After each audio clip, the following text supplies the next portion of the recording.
ಇದು ಎಲ್ಲ ಹೆಣ್ಮಕ್ಳಿಗೂ ಖುಷಿಯ ವಿಚಾರ. ಗೃಹಲಕ್ಷ್ಮಿಯ ಹಣ ಬರ್ತಾ ಇಲ್ಲ ಅಂತ ಕೆಲವರು ಅಸಮಾಧಾನವನ್ನು ವ್ಯಕ್ತಪಡಿಸಿದ್ರು, ಬೇಸರವನ್ನು ಹೊರಹಾಕಿದ್ರು, ಆಕ್ರೋಶವನ್ನು ಹೊರಹಾಕಿದ್ರು. ಅದರ ಜೊತೆಗೆ ಇದು ರಾಜಕೀಯವಾಗಿಯೂ ಕೂಡ ಸಾಕಷ್ಟು ರೀತಿಯಾದಂಥ ಆಕ್ರೋಶಕ್ಕೆ, ಆರೋಪಕ್ಕೆ ಕಾರಣ ಆಗಿತ್ತು. ಯಾಕಂದರೆ ನೀವು ಗ್ಯಾರಂಟಿ ಯೋಜನೆಗಳನ್ನು ಜಾರಿಗೆ ತರುವಾಗ ಇದು ಹೆಣ್ಮಕ್ಳಿಗೆ ಅಂತ ತರ್ತಾ ಇರೋದು, ಹೆಣ್ಮಕ್ಳು ಸ್ವಾವಲಂಬಿಗಳಾಗಬೇಕು, ಸದೃಢರಾಗಬೇಕು ಅಂತ ಈ ಯೋಜನೆಯನ್ನು ಜಾರಿಗೆ ತರ್ತಾ ಇದ್ದೀವಿ ಅಂತ ಹೇಳಿದ್ರಿ. ಆದರೆ ಕೆಲವು ತಿಂಗಳಿಂದ ಗೃಹಲಕ್ಷ್ಮಿಯ ಹಣ ಬರ್ತಾ ಇಲ್ಲ, ಯಾಕೆ ಸುಳ್ಳು ಸುಳ್ಳು ಆಶ್ವಾಸನೆಯನ್ನ, ಭರವಸೆಯನ್ನ, ಯೋಜನೆಯನ್ನ ನೀವು ಜಾರಿಗೆ ತಂದ್ರಿ ಅನ್ನುವಂಥ ಪ್ರಶ್ನೆಯನ್ನ ಮಾಡಲಾಗಿತ್ತು. ಸೊ ಇದೀಗ ಅದಕ್ಕೆ ಸಂಬಂಧಪಟ್ಟಂತೆಗೆ ಒಂದು ಕ್ಲಾರಿಟಿಯನ್ನು ಕೊಟ್ಟಿದ್ದಾರೆ. ಇದಕ್ಕೆ ಸಚಿವರು ಲಕ್ಷ್ಮೀ ಹೆಬ್ಬಾಳ್ಕರ್ ಅವರು ಹೇಳಿದ್ದಾರೆ, ಇಲ್ಲ ಸ್ವಲ್ಪ ಸಮಸ್ಯೆ ಆಗಿತ್ತು. ಯಾಕೆ ಅಂತ ಹೇಳಿದ್ರೆ ನನಗೆ ಆಕ್ಸಿಡೆಂಟ್ ಆಗಿತ್ತು, ಆ ಕಾರಣಕ್ಕಾಗಿ ನಾನು ವಿಶ್ರಾಂತಿಯಲ್ಲಿದ್ದೆ, ಹಾಗಾಗಿ ಸ್ವಲ್ಪ ಹಣ ಹಾಕೋದ್ರಲ್ಲಿ ತಿಂಗಳುಗಳ ಕಾಲ ಸ್ವಲ್ಪ ಲೇಟ್ ಆಗಿದೆ, ಅದನ್ನ ಒಪ್ಕೊಳ್ತೀವಿ. ಆದರೆ ನಾವು ಇದಕ್ಕೆ ಸಂಬಂಧಪಟ್ಟಂತೆ ಇನ್ನೊಂದು ವಾರದೊಳಗಡೆ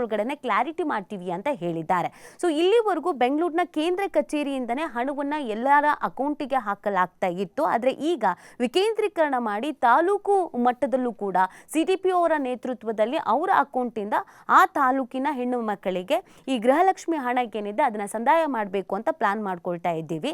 ನಾನು ವಿಶ್ರಾಂತಿಯಲ್ಲಿದ್ದಂಥ ಕಾರಣಕ್ಕಾಗಿ ಸ್ವಲ್ಪ ತಡವಾಗಿದ್ದು ಹೌದು ಅಂತ ಹೇಳಿದ್ದಾರೆ.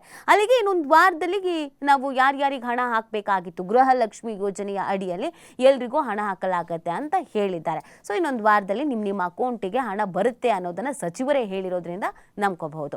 ಸೊ ಇದಕ್ಕೆ ಸಂಬಂಧಪಟ್ಟಂತೆಗೆ ಹಾವೇರಿಯ ಸಂಸದ ಬೊಮ್ಮಾಯಿ ಅವರು ಕೂಡ ಕಿಡಿಕಾರಿದ್ರು. ಯಾಕೆ ಸುಮ್ಮನೆ ಈ ಥರದ ಯೋಜನೆಗಳನ್ನ ನೀವು ಅನೌನ್ಸ್ ಮಾಡ್ತೀರಾ? ಹೆಣ್ಮಕ್ಳಿಗೆ ಮೋಸ ಮಾಡ್ದಂಗೆ, ಗ್ಯಾರಂಟಿ ಯೋಜನೆಗಳನ್ನ ನೀವು ಅನೌನ್ಸ್ ಮಾಡ್ದಂಗೆ ನೀವು ಕಾರ್ಯರೂಪಕ್ಕೆ ತರ್ತಾಗಿಲ್ಲ ಅಂತ. ಸೊ ಅದಕ್ಕೂ ಕೂಡ ಲಕ್ಷ್ಮೀ ಹೆಬ್ಬಾಳ್ಕರ್ ಅವರು ಒಂದು ಕ್ಲಾರಿಟಿ ಕೊಟ್ಟಿದ್ದಾರೆ. ಅವ್ರಿಗೆ ರಾಜಕೀಯ ಮಾಡೋದಕ್ಕೆ ಒಂದು ರೀಸನ್ ಆಗ್ಬಿಟ್ಟಿದೆ, ಏನೇನೋ ಹೇಳ್ತಾ ಇರ್ತಾರೆ, ಆ ಥರದ್ದೆಲ್ಲ ಏನೂ ಇಲ್ಲ, ನಂಗೆ ಅಪಘಾತ ಆಗಿದ್ದಕ್ಕೇ ತಡವಾಗಿದೆ ಬಿಟ್ಟರೆ ಇನ್ಯಾವುದೇ ರೀತಿಯಾದಂಥ ನಿಲ್ಲಿಸಬೇಕು, ಇನ್ನೂ 2-3 ತಿಂಗಳು ಮುಂದಕ್ಕೆ ಹೋಗುತ್ತೆ ಈ ಥರದ್ದು ಇಲ್ಲ ಅಂತ ಹೇಳಿದ್ದಾರೆ. ಹಾಗಾಗಿ ಗೃಹಲಕ್ಷ್ಮಿಯ ಹಣವನ್ನು ಇನ್ನೊಂದು ವಾರದಲ್ಲಿ ಹಾಕ್ತೀವಿ ಅಂತ ಹೇಳಿದ್ದಾರೆ.